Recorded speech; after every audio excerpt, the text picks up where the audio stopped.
Hello and welcome to my YouTube channel. Hope you enjoy yourself. This is a story of a family celebration of sibling love and bonding.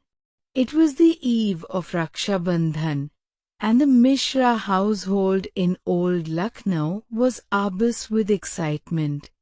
The air carried the fragrance of jasmine and sandalwood, blending with the aroma of ghee-soaked sweets and incense sticks lit in the family temple. Everywhere, there were signs of the coming celebration. Marigold garlands framed the doorways, fresh mango leaves dangled over thresholds, and in the courtyard, an elaborate rangoli bloomed like a flower under the hands of the women of the house. Tara, the youngest member of the family, sat cross-legged on the living room rug, her tongue poking out in concentration. In her lap lay an open box of colorful beads, threads, and charms. She was crafting her Rakhi for her elder brother Vedant, a ritual she took more seriously than any exam. This year was special. Vedant had been away at college in Delhi for nearly a year, caught up in studies, internships, and hostel life. He had missed last year's Rakshabandhan, sending only a warm message and an online gift voucher. Tara had cried herself to sleep that night, clutching a picture of the two of them taken years ago during one of their summer mango eating contests. But this year, he had promised to come. And she believed him. She picked up a silver charm shaped like the sun and moon nestled together. Two opposites, yet forever in orbit around one another. That would be the centerpiece. Just like us, she whispered to herself, stringing it onto a saffron thread. The next morning dawned bright and warm, with rays of sunshine piercing through the thin curtains and falling on polished wooden floors. The Mishra family had risen early.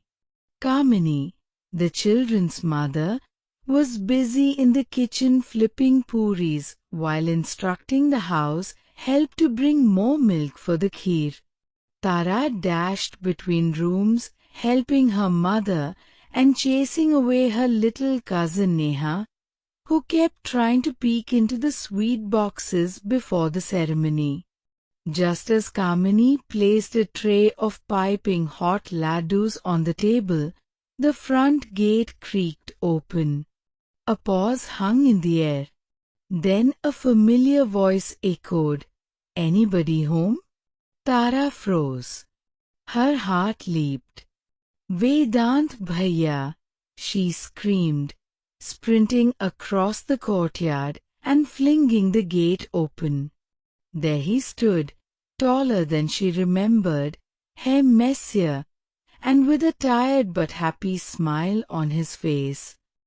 He dropped his bag and opened his arms just in time to catch her in a hug that knocked the wind out of him. "You're really here?" she whispered. "Of course I am," he grinned. "I told you, didn't I? Nothing comes between me and Rakhi." Kamini rushed forward, her eyes moist.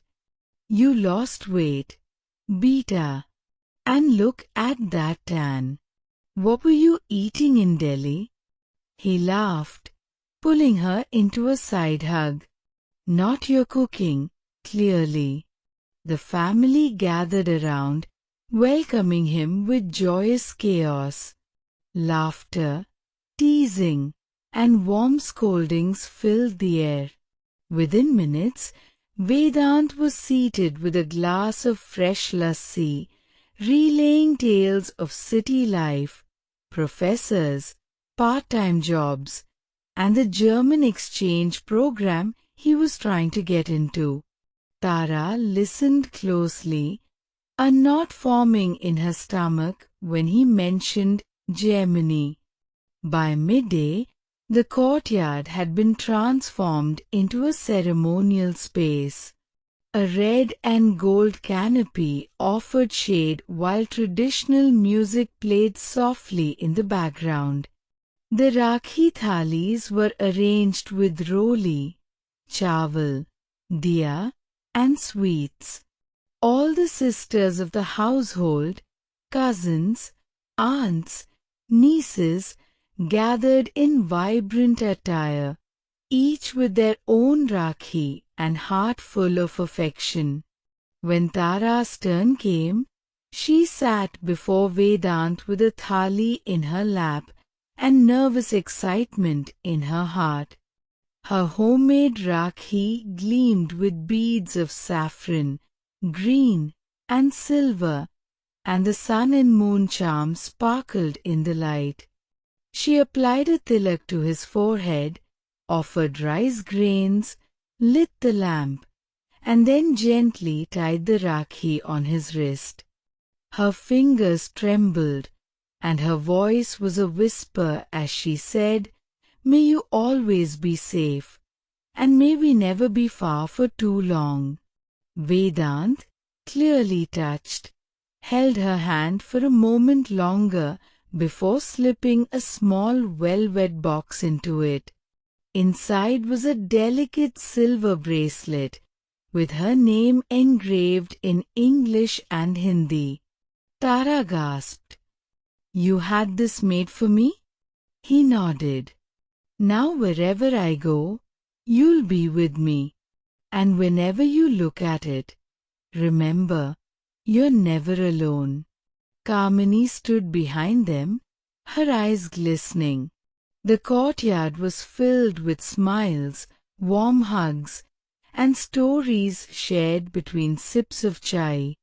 It wasn't just the ritual that mattered. It was the reaffirmation of bonds, the rekindling of shared memories, and the promises made once again. Later that evening, the sun dipped low in the sky, casting golden light through the trees. Tara and Vedant sat under the mango tree where they had once played as children. The swing creaked softly as they sipped from mugs of hot cocoa, an old tradition they had kept since childhood. "Remember when we buried our toy box under that tree?" Vedant asked, pointing to a patch of soil. Tara grinned and forgot where we buried it. They laughed, the kind of laughter that only comes when two souls know each other completely. But then Vedant grew quiet. "Taru, I need to tell you something." She looked up. "I got selected for the German exchange. I'll be gone for a year." The mug in Tara's hands trembled. "A whole year?"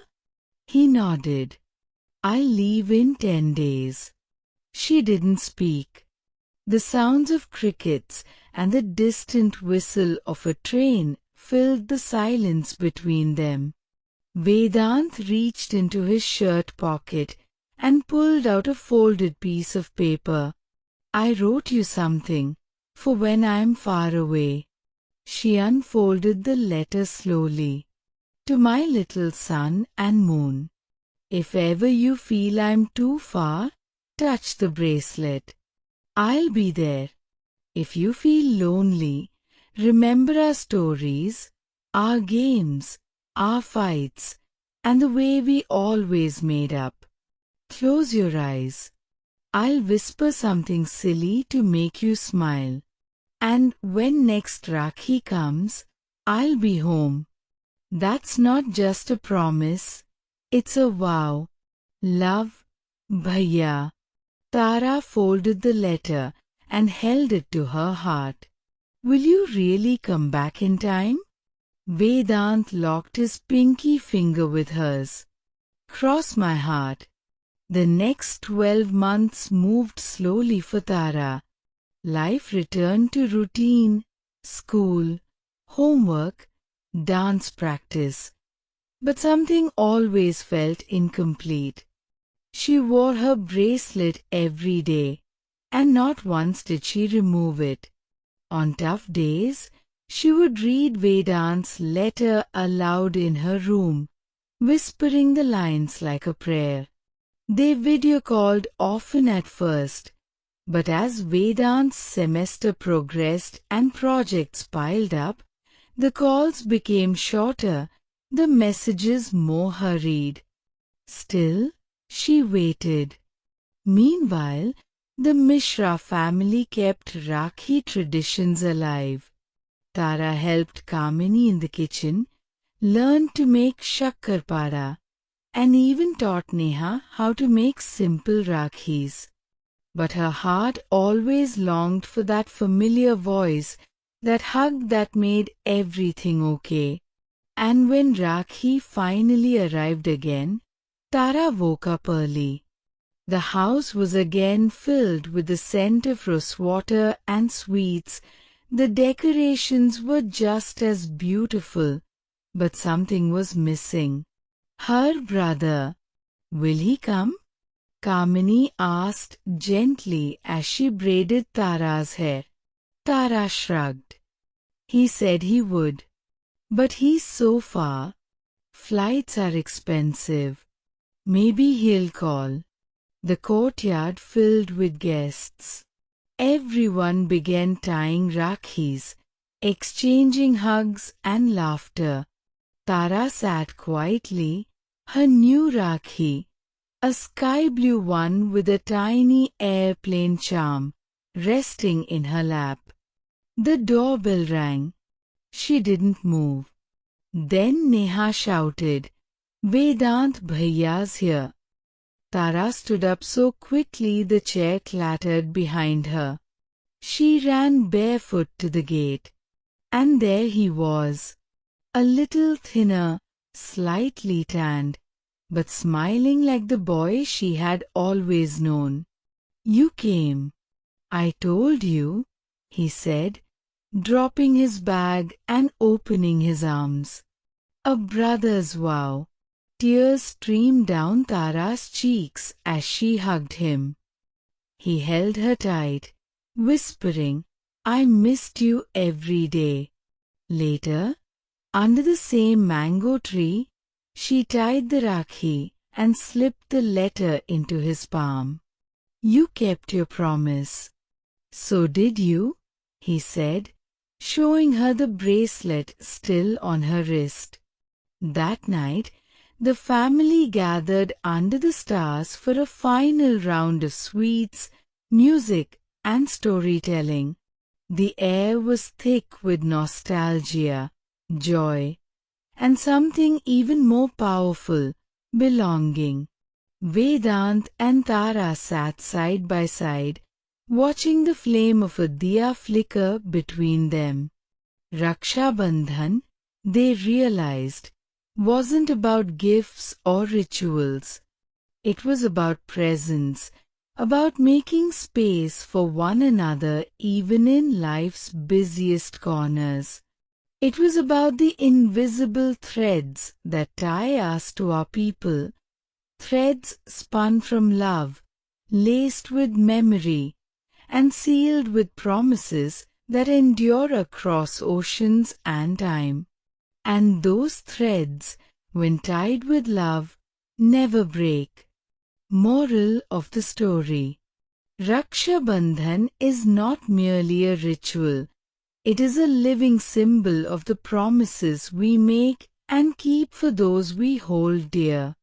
Through Tara and Vedant's story, we understand that love transcends distance, time, and circumstance. A single thread, when tied with sincerity, becomes stronger than steel. It becomes a covenant of care, a shield of presence in absence, and a celebration of shared roots. In a world often driven by speed and separation, Rakshabandhan calls us back to connection, to prioritize relationships remember the warmth of togetherness, and reinforce the bonds that make us whole.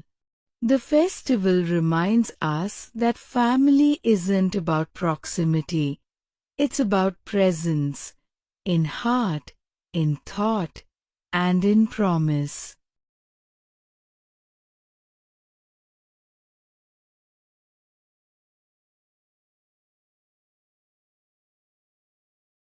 Thanks for watching and enjoying our inspiring videos. If you like our stories, do pull in your likes and wonderful comments about your views. Also, don't forget to subscribe now for more interesting content. Have a nice day. Let's meet again soon. Take care.